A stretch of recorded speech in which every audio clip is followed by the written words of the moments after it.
another recipe na naman tayo, lumpiang Shanghai. Meron tayong ground chicken, lumpiang wrapper, and white onion, and carrots, grated cheese, 2 egg, and cheese. Ngayon, ilagay na natin ang 500 grams na giniling na manok, white onion, minced chop, carrots, minced chop, and grated cheese. Maglagay na rin tayo ng ground black pepper and asin.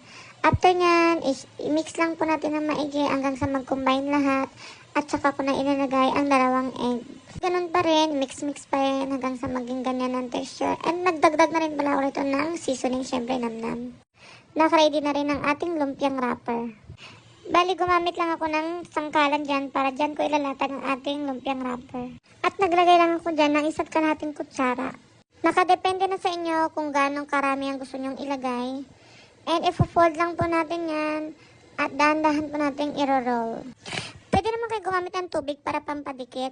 Pero yung akin kasi naglagay lang ako ng kaunting harina para mas dumikit siya at hindi talaga minsan kasi pag tubig nagbubuka kasi yun. Kaya para mas makapit, nilagyan ko ng harina. Para pag ifo-fold natin, pag nilalak natin yung ating wrapper, is mas sealed, ganon. At nakagawa nga pala ako dito ng 30 pieces at pwede na tong i-fry.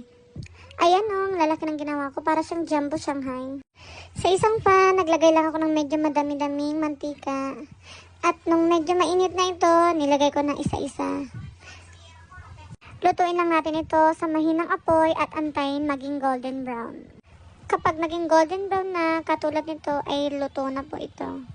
At ngayon naman, naglagay na ako ng pangalawang salang. Pansin ko, hindi maganda magprito dito sa non-stick frying pan kasi nagkaroon ng sunog-sunog sa mantika. Kaya mas maganda pa rin magprito sa karaniwang kawali na ginagamit natin. At ito na nga, luto na ang ating lumpiang Shanghai. At mas masarap yan kung papartneran natin ng sweet chili sauce. Hanggang dito na lang. Thanks for watching!